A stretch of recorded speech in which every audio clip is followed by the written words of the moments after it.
可以是打算对，还是？你是在露营吗？那我可以睡觉。Prepare for a journey deep inside the world's biggest, longest, and most dangerous digs.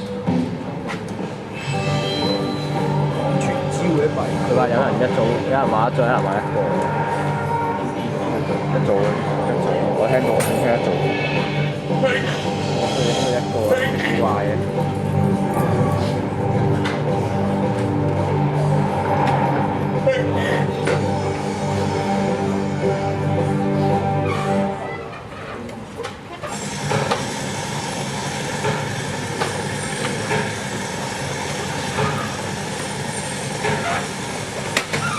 Men who dig in the dirt for a living are called miners, sandhogs, and tunnelers. They're a special breed of construction worker. Their job is to carve out the passageways that carry mankind and its technology through mountains, underneath the sea, and across continents. They work in conditions most people couldn't bear. Tunnel digs are hot, dirty, and dangerous. History is strewn with the bodies of tunnel miners who were crushed or drowned on the job. Even now, miners never know precisely what they're in for when they start a new project. Every dig is a plunge into the unknown. This is the Arrowhead East Tunnel. It's a 5.5-mile-long dig that will punch through the San Bernardino Mountains and join up with a 43-mile pipeline carrying water across the California desert. Shel Coudray is the project's resident engineer. His goal is to get this $100 million shaft completed in 6 years. Coudray has been tunneling since World War II.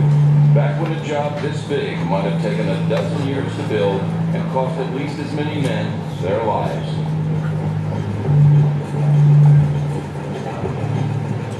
I like tunneling because I like the people.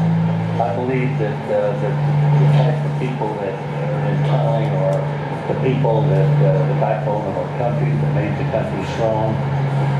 There's a real camaraderie among miners, and it extends over into the engineers and geologists. There's no difference. Underground, you can't tell a miner from a geologist or an engineer or anyone else. They all work together. We should be back mining again.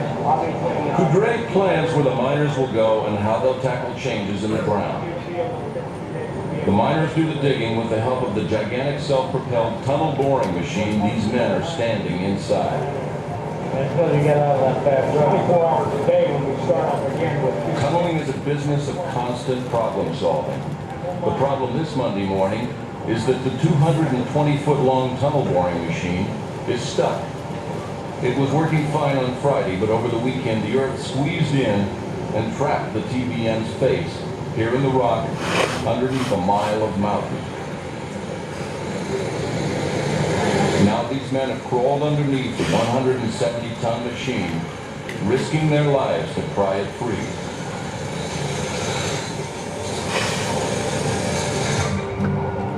Since their introduction in the 1970s, TBMs have revolutionized tunneling. They are fitted with menacing cutter heads studded with titanium teeth. On a good day, they chew through 12 feet of rock an hour. To dig, this TBM braces itself against a wall with its 8 gripper arms. Then it pushes its cutting face forward and grinds down the rock ahead. Inching along this way, it slowly advances through the earth, devouring everything in its path. The rock travels through mechanical intestines. A conveyor belt carries the tunnel muck to waiting railroad cars. The cars then ferry the muck out of the tunnel. But these mighty machines can be stopped dead in their tracks by an abrupt change in geology. geology is the basis of the project. The type of geology that you have to go through is a huge difference in how you go ahead and mine the tunnel. The material that we're in right now is the worst ground that we've been in since we started this tunnel. And we have 3,800 feet of icing block left. Where exactly this bad ground will end, we're not sure. The Arrowhead East miners expected to pass through 4 basic types of ground. First, they drilled through potato sandstone, which went easily. Then they burrowed through the broken and fissured rock of half a dozen fault zones, including the San Andreas and the San Manuel. To their surprise, the digging here also went without a hitch. But on the other side of the San Manuel fault, they have run into highly fractured gneissic rock. Complicating matters is the mountain's water table, which sits 800 feet overhead and exerts enormous downward pressure. Now the tunnel boring machine is trapped, a mile inside the mountain with 4.5 miles to go. At the head of the tunnel, the amount of water seeping through the fractured rock has increased.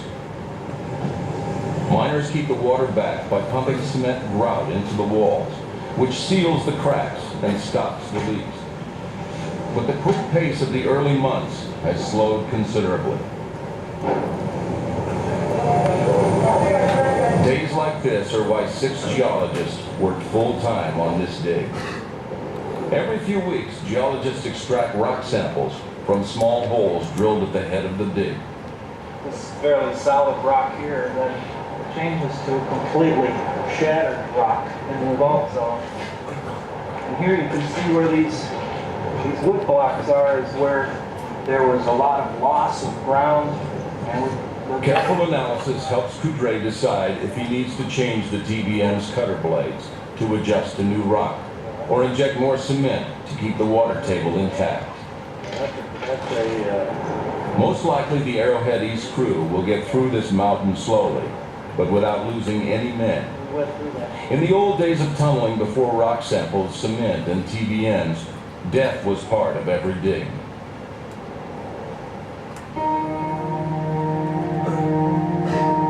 Tunneling dates back to the Roman Empire. But modern tunneling was born in 1849 when the rock drill was invented.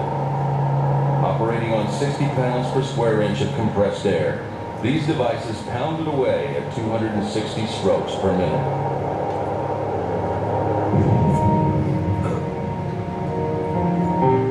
Together with the invention of dynamite, men now have the tools to harvest the minerals of the earth. It was a small leap from excavating mines to building permanent tunnels. Mountain tunnels were needed to extend the railroad lines that were beginning to stretch across the industrialized world. The history of these digs is filled with triumph and terror. The worst was the long excavation of the St. Gotthard Tunnel, which runs through the Swiss Alps.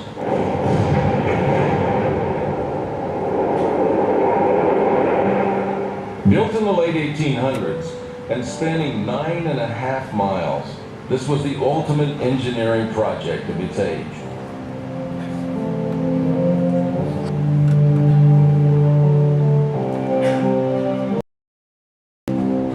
Fabre himself dropped dead a year before the tunnel was bored through.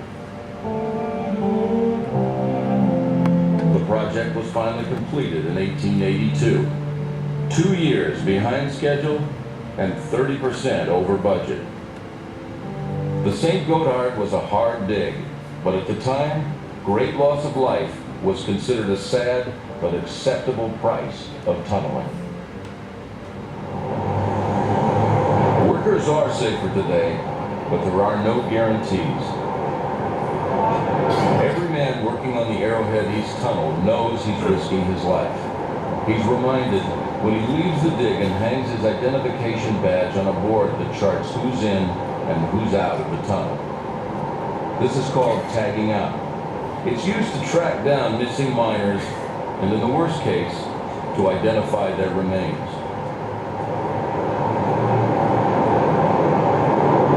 The large tube snaking into the tunnel contains a fan that blows fresh air up to the head of the dig. It also pushes bad stale air out, which makes conditions a bit healthier for the 12-man crews that operate the TBM.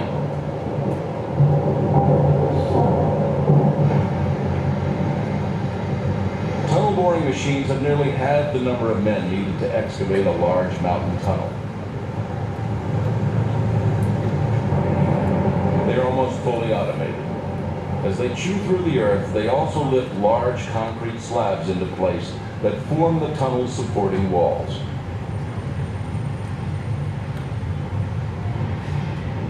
Every TBM is unique. They're custom built for each job, and they cost a fortune to maintain.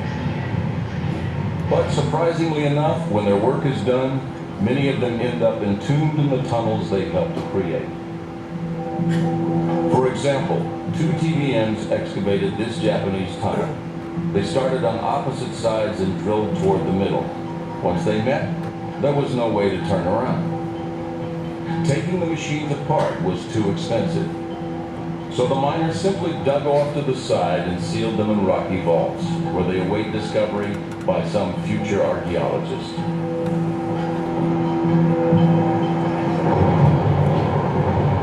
The TBM at the Arrowhead East dig won't suffer such a fate.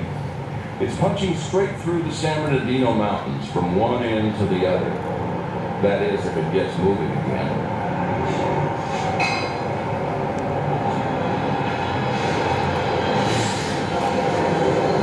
Right now, even as the miners try to dig out the cutting face, other workers are building the TBM a sharper set of teeth. No matter how hard we prepare ourselves, there's always modifications to be made to the machine. Matter of fact, we're going through that right now. We're modifying the tunnel boring machine right now as we speak to adjust more to the ground type that we're in. Days later, the TBM is free. Once again, it's grinding forward at the rate of 100 feet a day. With the ground pressure so high, the only way to keep the machine from getting stuck again is to keep it running as much as possible.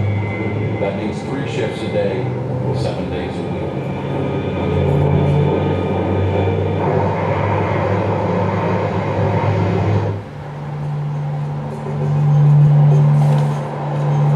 Projects like Arrowhead East are underway all over the world, and digging through a mountain is just one form of excavation. Tunneling is filled with challenges.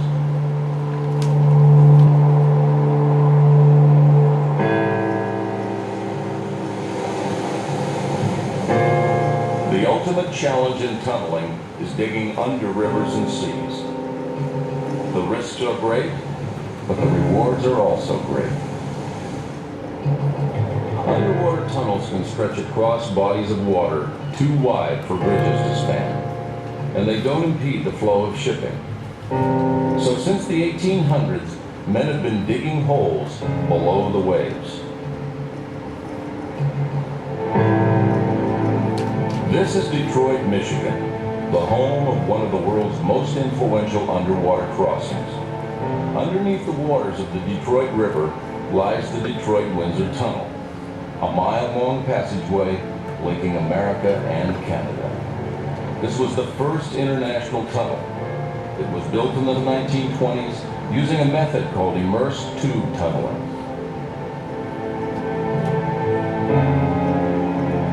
First, an 85-foot deep trench was dredged in the bottom of the river.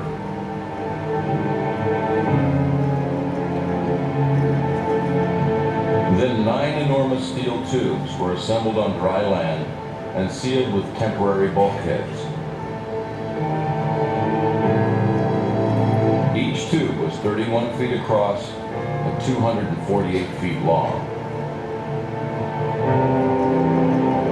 The watertight tubes were pulled into the river and tugged into position over the trench.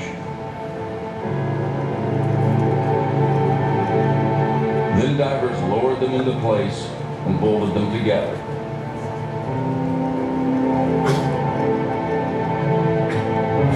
bulkheads were smashed through and workers finished off the interior.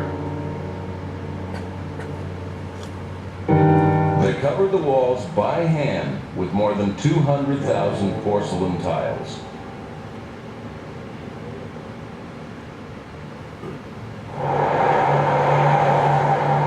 Roughly 25,000 cars and trucks pass through the Detroit-Windsor Tunnel every day. Since it was built, dozens of similar tunnels have been laid across riverbeds all over the world. Immersed tube tunneling is now considered the fastest, cheapest way to build an underwater crossing. But fast and cheap aren't always options. Sometimes the bottom of the sea is too deep, the length of the tunnel is too long, or the water is too rough to work in. In that case, there's no choice but to plunge far inside the soft, wet ground.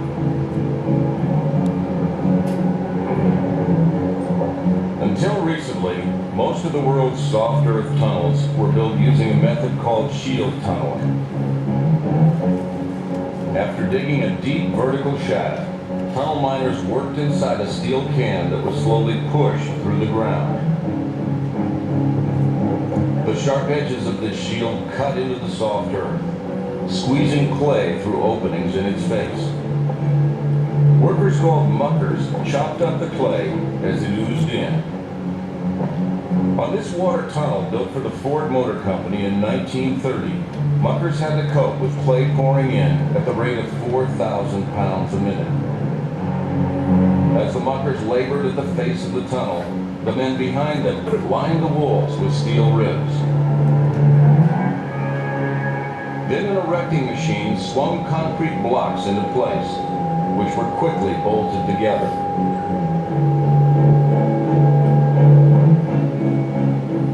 When a section had been completed, hydraulic jacks exerting 200 tons of pressure slowly pressed the shield forward, and the cycle of mucking and lining the tunnel began again.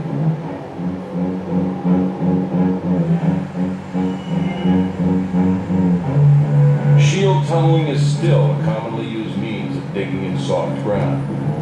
Engineers around the world rely on it for the small but important tunnels that carry such essentials as telephone cables, electric power lines, sewage, and drinking water.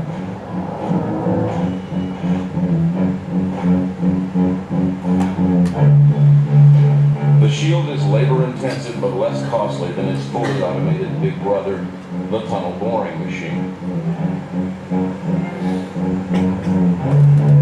But shield tunneling alone couldn't solve the problem of digging under beds of water. The deeper men went, the greater the risk that the tremendous air pressure underground would cause a catastrophic collapse. Tunnel builders began to combine the shield method with a system used by bridge builders to lay caissons in rivers. They pumped compressed air into their submarine digs.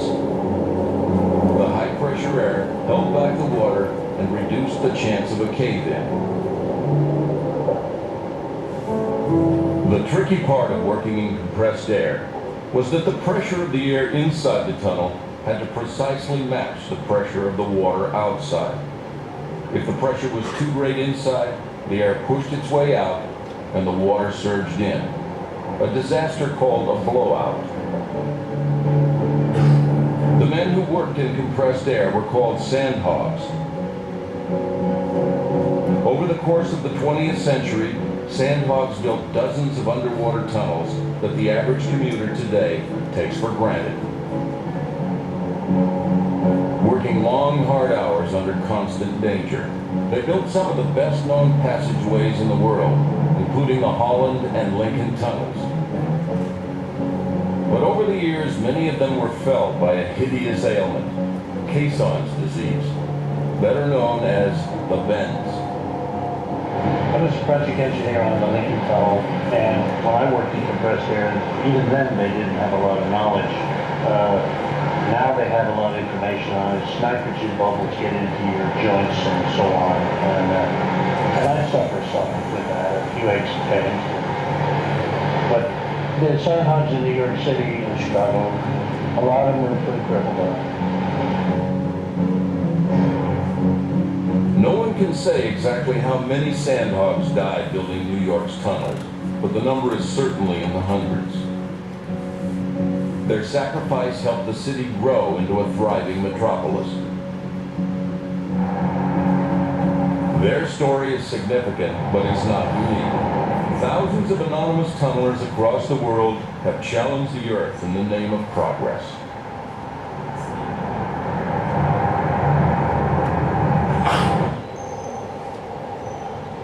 When you dig underwater, there will always be an element of risk. Few know this better than the men who built Japan's Seikon Tunnel.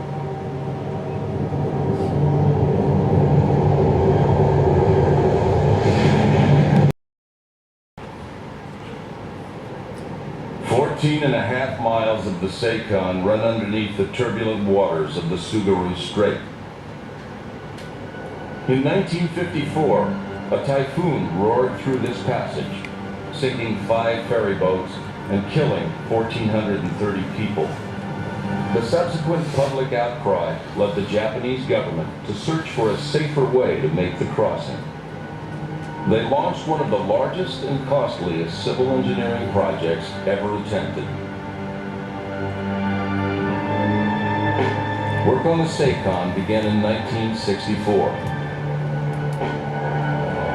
It was estimated that it would take 10 years to build and cost 60 billion yen. In the end, it took 25 years and cost 1.1 trillion yen, or $7 billion. The plan was to start with the underwater excavation. Crews on the Honshu and Hokkaido sides began digging 3 separate tunnels. A pilot tunnel was bored first. This was used to survey marine geology and groundwater flow. Once the pilot tunnel was built, a service tunnel was dug out. This tunnel connects with the pilot tunnel, which gave workers a way to haul out muck. As workers built the service tunnel, they also dug galleries off to the side. These galleries were used to help build the most challenging tunnel of all, the 3-story high main train tunnel. It was an ambitious plan.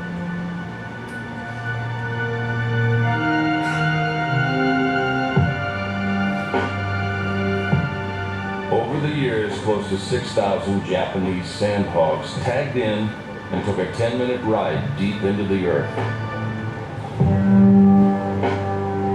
The Seikon would not only be the longest tunnel in the world, it would also be the longest underwater passage ever attempted.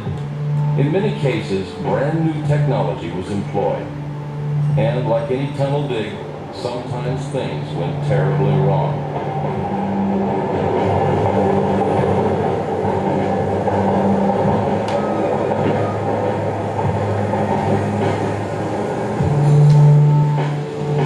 Digging down to 800 feet below the sea, workers struggled through one geological fault after another, drilling and blasting through the underground debris left by millions of years of earthquakes. Cement grout was pumped into the tunnel walls to hold back the water as the sandhogs advanced.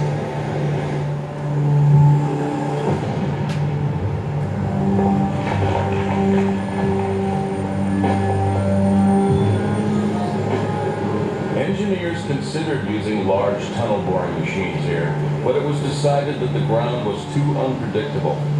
Much of the tunnel was excavated using the time-honored method of drilling, blasting, and mucking.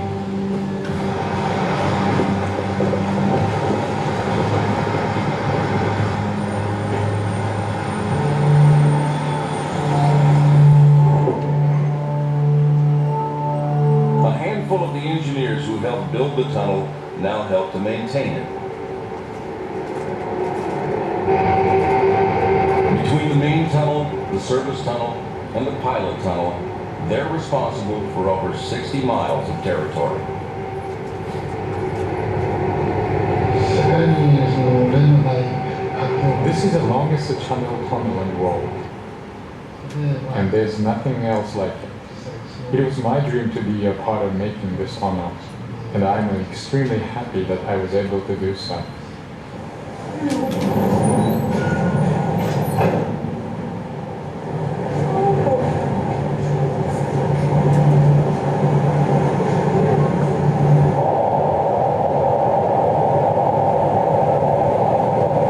The engineer's primary duty is to check for leaks, particularly after earthquakes, which are frequent.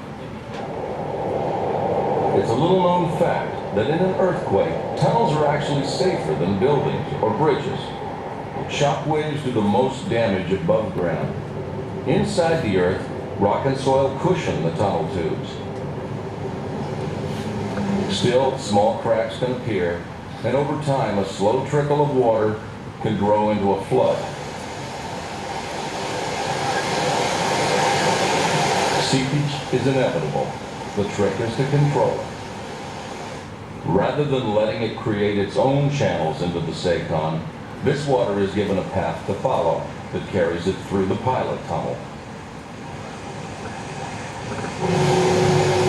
It then ends up in one of the tunnel's pump rooms, where it's shot back into the sea.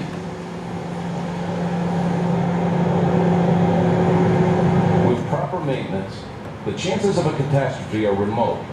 But while the tunnel was being constructed, blowouts were a grim fact of life.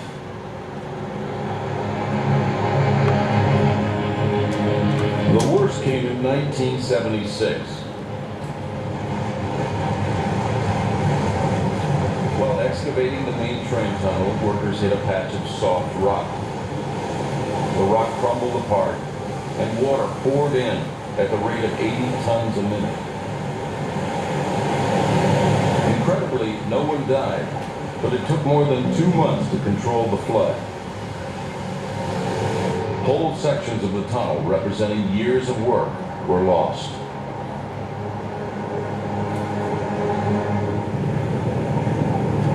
What would happen today if there was a blowout? Or more likely, if a train caught fire halfway through the tunnel?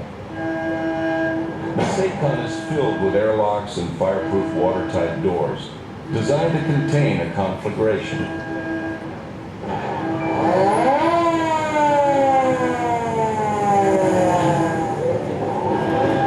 The maintenance tunnels double as escape routes.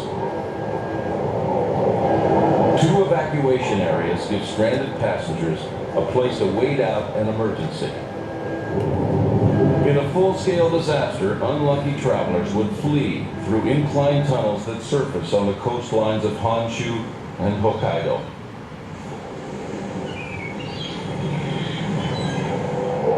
These shafts were first dug when work began on the Seikon in 1964.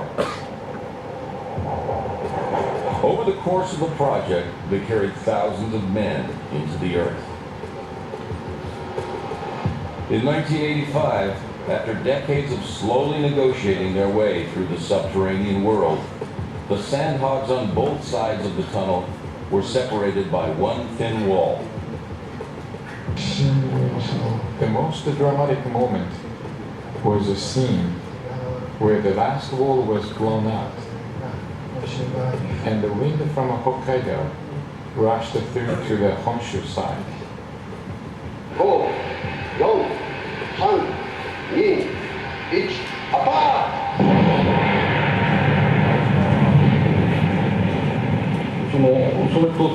wall was exploded with dynamite. Then the light came through from far ahead into the pitch dark tunnel. I realized that this moment was the result of all our efforts over the past 25 years.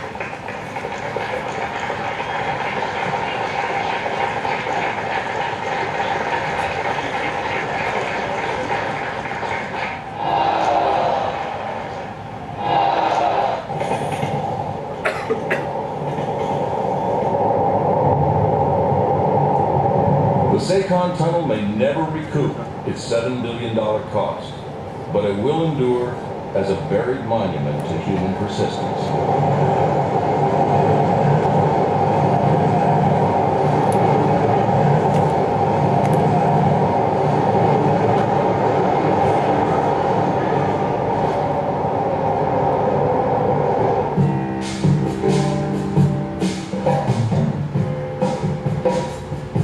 sheer difficulty, digging underwater is rivaled only by the challenge of tunneling through an aging, congested city, swarming with wires and pipes, overpasses and underpasses, roads, tunnels, and bridges.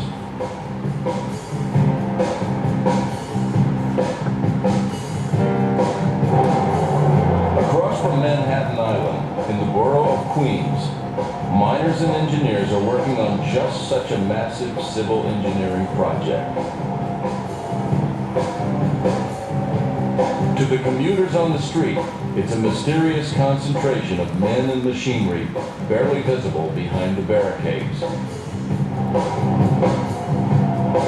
But underneath these 8,000-pound concrete slabs, construction workers are excavating what will eventually become the 63rd Street Connector, a major new enlargement of New York's sprawling subway system.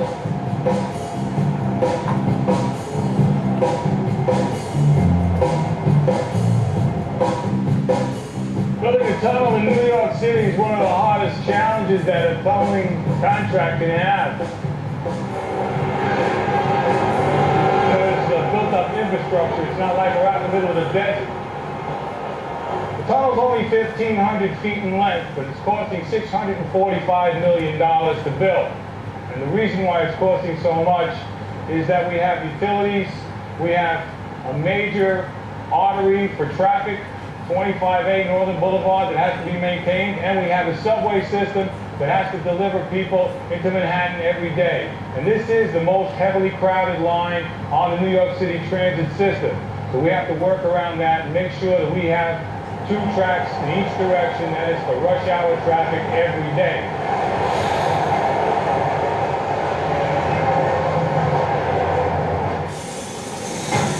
Between contractors, subcontractors, and Metropolitan Transit Authority engineers, more than 300 people are working on this day.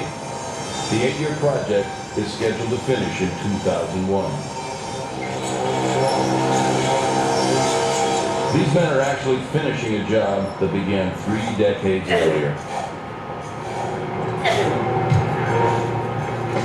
The MTA first attempted to relieve the congestion along the crowded Queens Boulevard route in 1969. In a first for the city, engineers managed to place an immersed tube across the East River.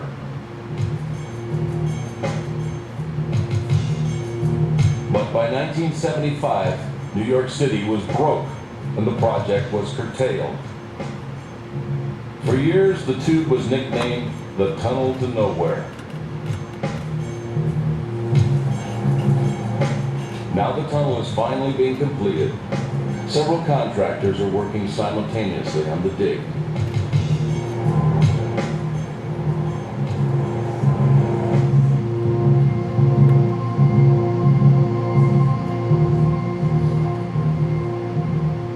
One crew is putting in a new subway shaft plus 2 new super-speed expressway tracks beneath the existing tunnels.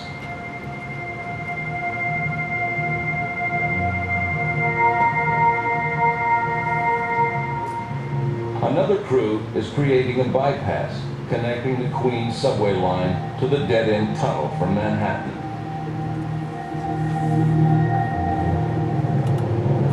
The bypass dig is a cut-and-cover operation. Miners carved out this large hole and are now burrowing underneath the street. This is soft ground and it has to be excavated slowly and carefully. Tunnel boring machines are out of the question. Most of the work is done with bulldozers, hand tools, and muscle. Right now we have an underpinning operation going on, and it's probably one of the most difficult and least tasteful kind of work that you want to do. You put a man down in a 4-foot by 4-foot box, and he continues to dig down. And another guy brings up the spoils in a bucket just like they would have done 100 years ago. We're finding boulders down in these boxes. We go down there, we have to drill holes in the boulders and split the rock, put the rock in little pieces into those buckets and bring it on up.